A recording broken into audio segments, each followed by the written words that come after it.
Hello, hi, Manjeet. Thanks for joining us in the studio today. Um, Hi, thanks Indrani for having me. our pleasure, absolute pleasure. You've been doing fantastic work in Leicester, and I was quite amazed to actually when we were discussing that, during the events at Kensington Park during Mhm. the Diwali village, and I was thinking, well, definitely you have contributed a lot to Leicester. And we need to kind of invite you, and the whole point of our Chai is that we celebrate personalities who have contributed to the town, who has helped people grow and of course empower. So in a way, what we're trying to do also is to kind of create a narrative of Leicester through these series of events. So if we start by asking you this question, that if you want to tell us a little bit about what you do and why you do it, to give us our audience a little background. Yeah, sure. So Buddhi started a number of years ago, actually. It started off very small scale. So my background is about by profession. I'm a HR manager and I head up wellbeing services. And um, it sort of started because of pastoral care, really. So, the well-being element and that sort of thing. And I think I must have naturally been quite passionate about helping people. And I've always had this sort of energy, I think, that draws people in, and people start to talk about their problems and I want to fix everything and that sort of thing. So it started from there. And I think what was at the time probably stress management and that sort of thing became a lot more around mindfulness. So I started looking into mindfulness quite a bit. And I started off doing a number of different courses around mindfulness, and then it branched out into lots of other holistic therapies like Master Reiki and naturopathy, which is the body healing itself. And I've just not looked back since. So it was initially sort of friends and family, and then it branched out into community events and that sort of thing. And then before I knew it, I was asked to do some adult courses by Beecham College. So I started doing a number of adult sessions, evening courses and things like that in terms of mindfulness, and that then became staff wellbeing, and then lots of things around supporting pupils. Within local schools and colleges, and then all the way up to OB and Wixton Borough Council. We support them with the youth council. So my three children are ambassadors for different ages and different things. So my eldest daughter, she does lots of art therapy work and life coaching. My younger daughter is the chair of the youth council, and she does a lot of work around mental health and that sort of thing. And then my son is an ambassador as part of the school council for his age group at his primary school, and also working on supporting young male mental health. And I'm one of three core group members of the Blaby Wixton and South Wixton Mental Health Forum. And I sit on a number of different other groups as part of supporting not just mental health, but in terms of various other elements to try and raise awareness, promote open topics, open discussion, bridging the gap between communities, and lots of integration, things like the loneliness campaign. So a number of different things that we, as a family, I suppose, have been working as part of Buddhi. And then along came COVID, and that made us reevaluate some of the things that we were actually doing and the way we were doing it. So quite quickly, from face-to-face interaction, we were used to have parent and child coaching sessions using mindfulness, kindfulness and heartfulness. It then became about Zoom sessions and just keeping people afloat and supporting people with their mental health. So whether that was pre-existing conditions or anxiety or stress that had developed because of COVID, people being isolated and quite lonely, and how do we incorporate various aspects around that. So we started doing things like mindful eating and physical exercise and that sort of thing, which we were already doing with Oadby and Wixham Council as part of our mindful walking and nature walking, and with Leicester City Football Club as well as part of the mindful walking. But we were able to incorporate that by supporting community and residents, and just volunteering that, just giving it out there. You know, what can we do in the pandemic? Well, do what we do best is to support people, and you know, we started doing online sessions, and we've still got a number of groups that we're running every single week as part of that.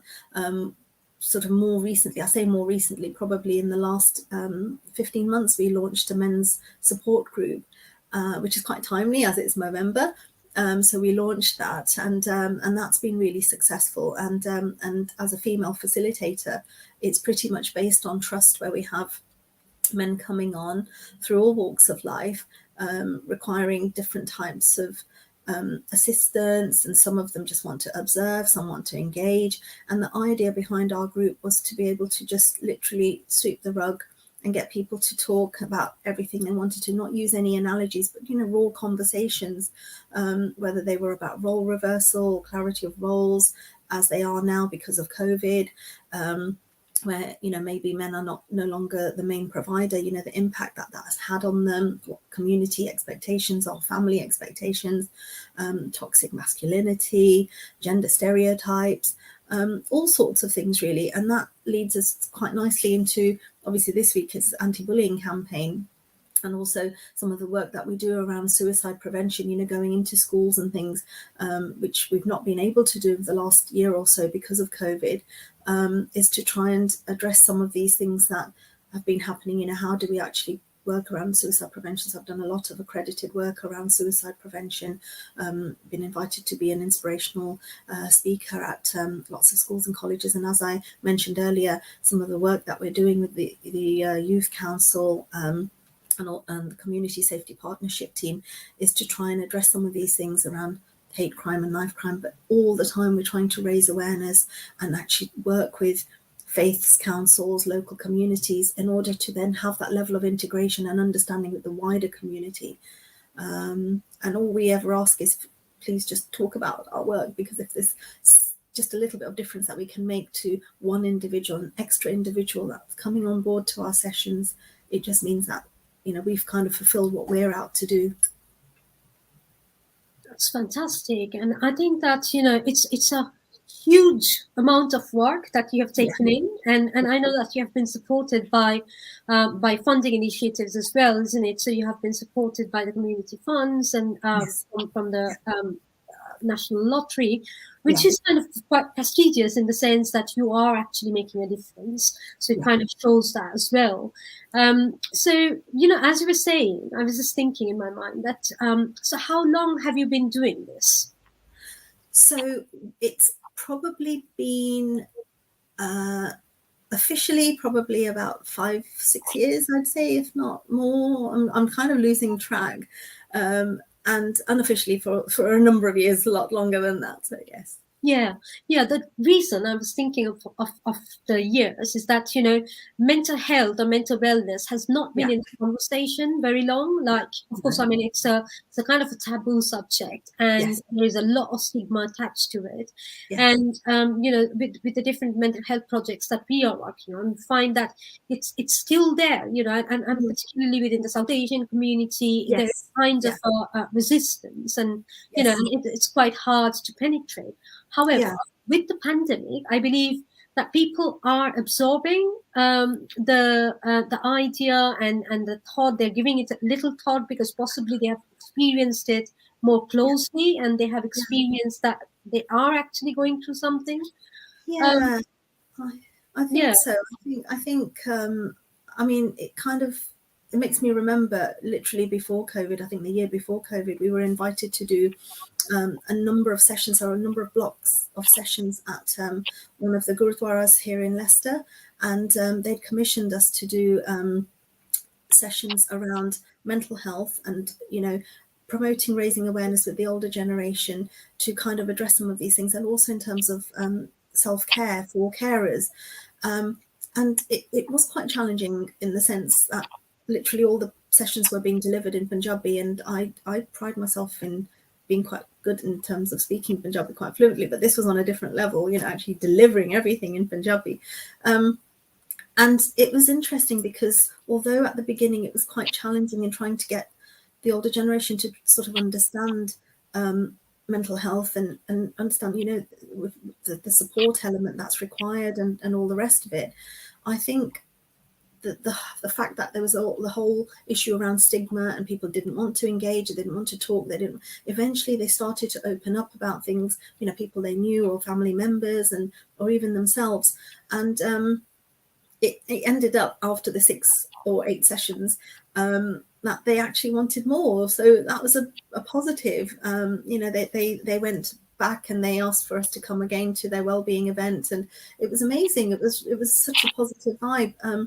And it made me also then think, if we can do that in one Gurudwara, in one area where we're actually spreading the word, then, why not be able to do that with the wider community? So I started talking to a number of different people about how we can actually, promote raising awareness a lot more wider. And, we were actually doing, making quite a lot of headway there. But obviously with COVID, it then took us back a little bit. But once again, we were able to still address it in a different format.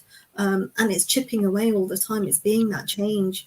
As I've mentioned before, we all want to see that change, but we've got to start with ourselves to make that change, make it happen and be part of that. Yeah. That's right, yes. And I think that you have, what we're seeing now, that post-pandemic, I mean, of course, we can't say post-pandemic because it's still on, but, it's kind of a possibly kind of sessions and alternative therapies that we will actually need for a long time. And, not only just within the local community, but also within institutions, Yes. So whether they be at work or for students or even for children, within schools. And I mean, there is a lot that we can do, definitely. But what I also think is that, there is a huge gap in realizing that, that people who have gone through it can also champion mental illness in some ways. So are you taking any kind of initiatives like that? So people who are coming to your sessions, are they able to, or, Yeah, most definitely. I mean, if I think about my own journey, having gone through domestic abuse twice, we have been able to, myself and my children have been able to look at various cultural needs around things like, let's take domestic abuse, for example, is some of the men that come on our sessions are perpetrators, and they can relate to the fact that sometimes they're almost pushed into behaving a particular way because in some of the BAME communities, the perpetrator is not just the individual, it's the whole family, or it could be the whole community, and then the impact on children if you're ostracized and that sort of thing. So, and all of these things can either have, an impact on your mental health immediately, or it's just an ongoing cycle and it just never ends. So, at what point do you address that? So I think from my point of view, certainly that's something that we've been able to address in terms of being able to heal others and heal ourselves. And certainly some of the people that come on board, whether it's our mental health session, whether it's our mindfulness session, whether it's the domestic abuse groups or the men's support sessions or any of those, there are always people that want to actually give back because they've been through that. That's been their journey, and they want to be able to do something for others as well. Yeah, fantastic. Yeah, and I hope, you've got sessions, you've got a Facebook page, so definitely people who will be watching this, we will definitely encourage them to kind of participate. And we know that from within the community there is a lot of interest in your sessions. And I'm just curious, like, what has been your inspiration behind this initiative? So I mentioned in terms of our own, in terms of my own journey, I think you reach a particular point, and I think for me it was probably trying to get the level of support professionally that I needed in terms of feeling resilient and, feeling inspired, motivated to be able to continue despite what had happened. And I think not being able to get that in terms of all the cultural aspects and getting somebody to actually understand what it feels like to be ostracized by family, feels like to be ostracized by the community, not being invited to events, your children growing up without all of that happening around, just suddenly for it to be taken away through no fault of your own. And it's the whole shame factor that happens around you, and that's why people behave the way they behave, and not to underestimate that, the impact of all of that. And that in itself can be so isolating, that you're going through a process anyway, but then all your what you perceive to have had as your support system or your network, that's been removed away from you as well, because it's considered shameful to be going through perhaps a divorce or perhaps something like that. So having somebody to understand the cultural aspects is such a fundamental thing, is such an important part, as part of getting them to have their confidence back, getting that individual and their family to have knowing that somebody, you've got a sense of belonging, you've got a network, you've got somebody who actually understands you. It's not just in your mind, it's all of these things. Because once you start going down that route, you start doubting yourself, and then we wonder why, especially within the BAME community, for example, going on the same theme of domestic abuse again,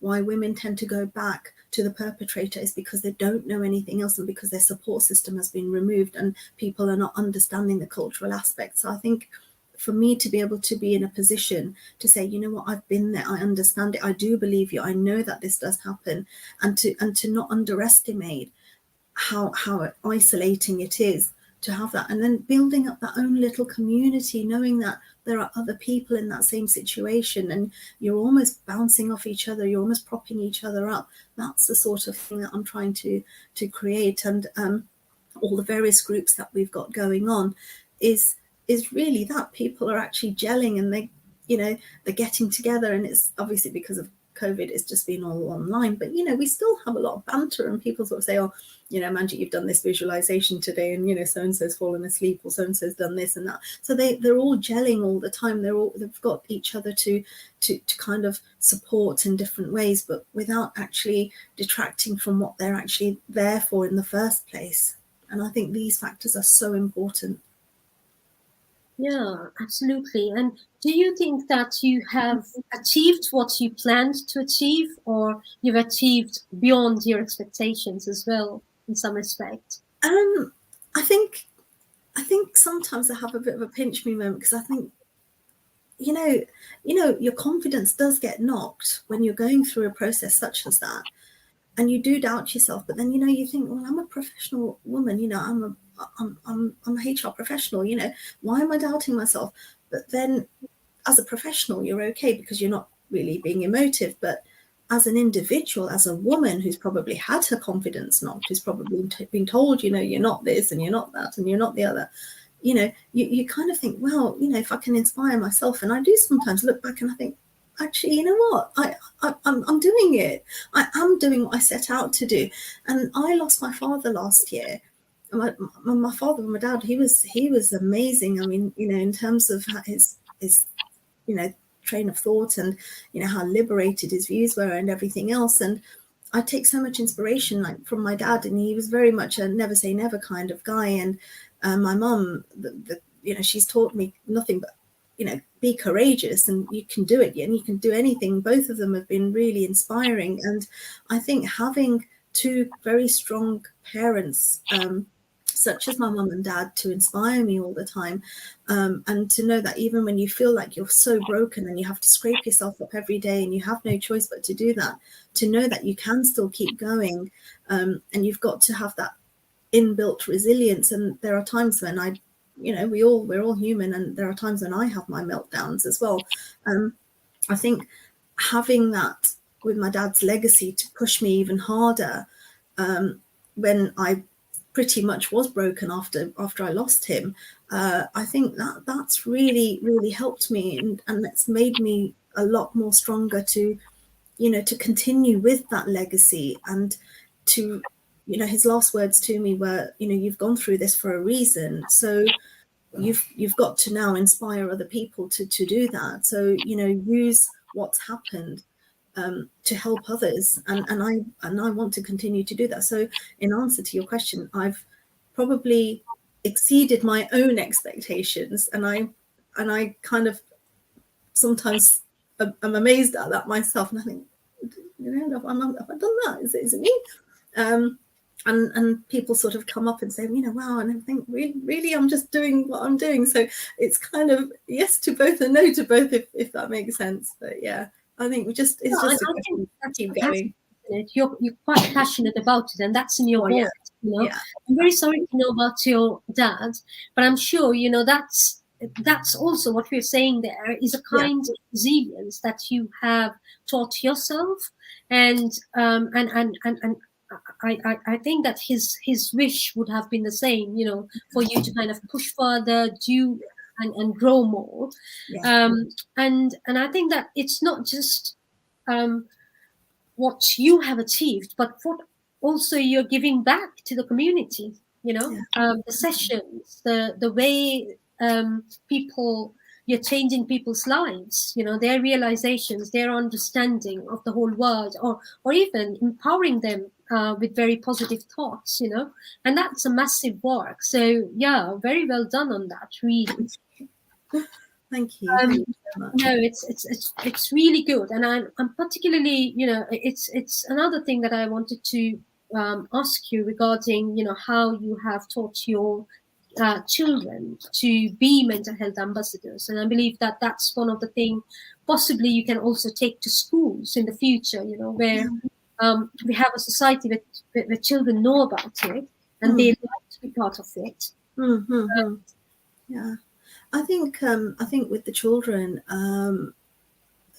they've seen me at my worst and they've seen me at my best. I think my worst was the day I lost my dad. It was an unexpected moment, and I didn't know how I would have reacted. They didn't know how I would have reacted, and it was almost like a role reversal, especially with my eldest daughter. She suddenly found herself in a position where I was the child and she was the parent, and that continued for few days, probably a number of weeks. I didn't want to talk to anybody. I didn't want to engage. I didn't want to look at anybody. And she forced me to do the school run again. I didn't want to. So it was literally my hood up, my mask on. So all you could see was that I did not want to engage. And somebody contacted me out of the blue and said, I really, I've heard about your sessions. Can you start doing them? Can you do them? And I said, no, I don't really do them anymore. And she really reached out to me, and I helped her, and I felt really good at the end of it. And I thought, and I shared it with my mum, and my mum was sort of saying, you do realize that by healing other people, you will heal yourself as well. So the next event in the following month was World Mental Health Day, and that happened to be my mum's birthday. And I thought, what could I give my mum as a present? And she said, do an event. So she got me back into that again. So I thought, well, this is me reaching out to my mum. My children are reaching out to me, and I'm not really being able to do what I was for them. So we started talking about, what we can do, because obviously they were grieving as well. And it sort of stemmed from there again. But prior to that, I think I've always been one of these people, and people come up to me and say, how do you stay so positive? Why are you so, you're always positive. You're always saying, but there's always something that we can flip it to. And I think that's just part of my makeup. I've always been like that. I think with my children, I've always tried to get them to see the best of any situation. Even the most dire of situations, I just think, if we can try and just get that one little glimmer, and it's been hard. There's not always, rose tinted or anything like that. But I think it's just a question of trying to do what you can to get the children to engage as much as they can.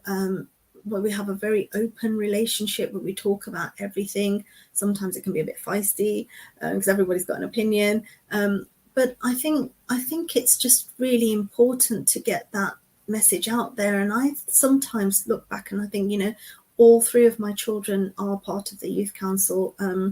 My younger daughter is the chair of the youth council, and we talk about things like hate crime and knife crime and mental health issues, from a young age. And in fact, it was my son who inspired me to set up the men's support group, because he came home a few years ago crying, saying, I've been told I can't cry by other fellow pupils because, boys don't cry, but it's okay to show negative emotions, such as anger and violence and that sort of thing. So that made me want to, prompted me to do a lot of research around that. And then I delved into it and I thought, well, this is why men get to a certain age, because they're suppressing emotions, and we have high suicide rates and that sort of thing. So there's a lot of inspiration I take from my children. Like, they come to the mental health forum events and they share what's going on in schools, things like, underage alcoholism and all sorts of things like that, and how they can address that. So in their own right, they advocate the things that are happening at the moment, and that's amazing. That, they talk about what's happening out in the world and how they can actually make it a better place for their age groups and that sort of thing. And it's amazing. And all I did was just channel that energy into something positive, for them to then feel that they can run with that themselves. So they've got their own projects that they manage. And I take it to my forums, and most of the time they're invited to those forums as well. So it's amazing, and the schools have been brilliant. Lionheart trusts, so Beecham College, and obviously Broxhill's part of that. We work with Manor High School quite a bit, and Woodland Grange, and using different things like I mentioned earlier in terms of physical aspects and mindful eating, getting children that don't really want to engage in sports using non-conventional sports. So we go in to schools and we do mindful yoga, mindful stretching, just trying to understand that there's a link between your nutrition, your physical well-being, using therapeutic arts activities and life coaching, and as well as mindfulness, kindfulness and heartfulness, to try and get children to understand that it's not the simplest of solutions to pick up a knife because you're angry. This is somebody who could potentially lose their life. Look at the devastation it would have for families and communities, and trying to work with early intervention rather than so that whole thing around prevention is better than cure. We're very much that's our motto in so many ways, because we work with maybe youth offending or something, but you're just touching the tip of the iceberg. Whereas if we can do the whole prevention element at an earlier stage, then that's better, because look at the kind of individuals that we'll have in our communities that will be able to understand and manage their emotions and have that emotional regulation before it becomes an actual issue, and then you're dealing with the aftermath of that. That's right, and we have seen these kind of crimes on the rise, isn't it?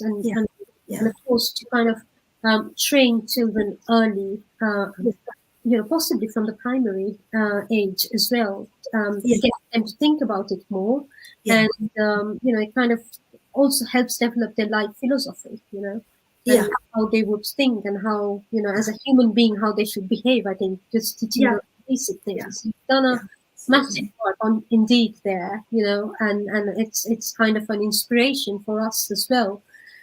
So if I ask you what have been your contributions to Leicester, by doing, because the amount of work, that volume of work that you're engaged with and doing, what do you think, and how do you visualize the future of Leicester as well? I think one of my most loveliest moments is I was working in partnership with Oadby Library, and they had an interactive session, so they wanted me to do something interactive, and we kind of just sort of said it in jest, really, or maybe we should write a book, maybe you should write a book about it and everything. And I did. I wrote a book called The Mindful Mummy, and it's really interesting because there's lots of it's an actual story based on my three children, and it's about a play date, but there's lots of parental tips and things like that in there.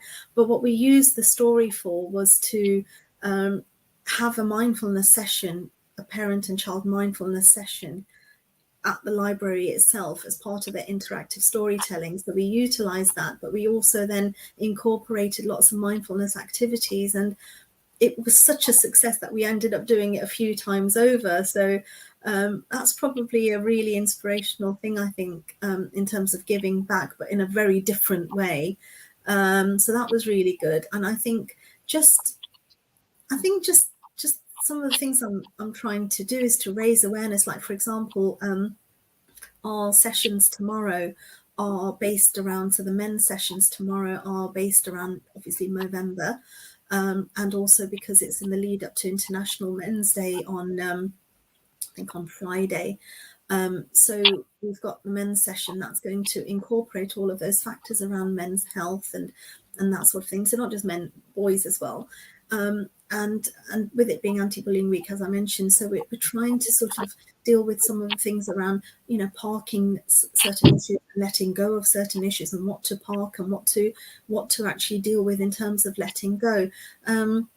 So there's loads of things around that. And I think more than anything is incorporating things like gratitude. So I think quite often we forget where we are, and it's about being grateful for the smaller things in order to then have that bigger impact. And once again, it comes back to the positivity of having that gratitude for the smaller things, which is the kindfulness and the heartfulness, which is a lot of what we're actually using as part of some of these schemes and things like that. And if I can get that to happen, just a pleasant thing, just like saying good morning to somebody you're passing by. So little things like that, where I would, like last week, for example, we did World Kindness Day, and it was about paying it back, paying it forward. So, everybody does one kind factor, and imagine just the ripple effect of that. So it's just trying to do our bit within what, our own means. And if everybody can just have that, one positive aspect, one kindfulness aspect. And it's quite funny. I'll tell you a funny story. I went shopping the other day, and I had a big shopping trolley, and a lady in front of me, she said, "I've only got 3 or 4 items. Can I go in front of you?" I said, "Yeah, of course you can." So the next lady asked the same thing, and then another lady asked the same thing. And before I knew it, there were 3 people in front of me and asked if they could all do that. And I said, right, that's my 3 good deeds for the day. But it's little things like that. So we were all laughing about it, but it doesn't take a lot. It really doesn't take a lot. So, yeah. Yeah. And I think, as somebody, a colleague of mine was telling me the other day that, once you do something, if you write it down, it kind of gives you more power to do things next day. Yeah. And I do write down things as well, these days. So I wasn't a very much of a journal person, but these days, kind of, even small deeds. Yeah. Because in a way, you're also creating that, and I believe that for your children, when they look at it, they know that this is the way to go forward as well. Yeah, absolutely. Yeah. Fantastic, amazing work you're doing, honestly. And I think that it's. I know you're running, and you've got quite a busy schedule. But would you like to, before we actually wind up, I think you were talking about the projects, and you were talking about volunteering, and the scope of volunteering with your organization, and how can people work with you. So if you let us know a little bit around that. Yeah, sure. So we are looking for retired bid writers that can actually volunteer to write some of our funding bids for us, because our focus tends to be a lot more on delivery, and we're probably really rubbish at writing bids. So yeah, any support in that department would be most welcome. And of course, if anybody wants to sponsor some of our events as well, that would be most welcome as well. So anything like that would be gratefully received. Thank you. Fantastic, that's great. And we have got your email, so you have, at the moment, you can see that your mobile number is scrolling down, and we have got the email for you as well. So definitely, I'm hopeful that people will get in touch. But we have got a bigger project coming in as well on iMuseum and visualizing the city. So therefore, we will see that how we can collaborate in the future and work together in that film.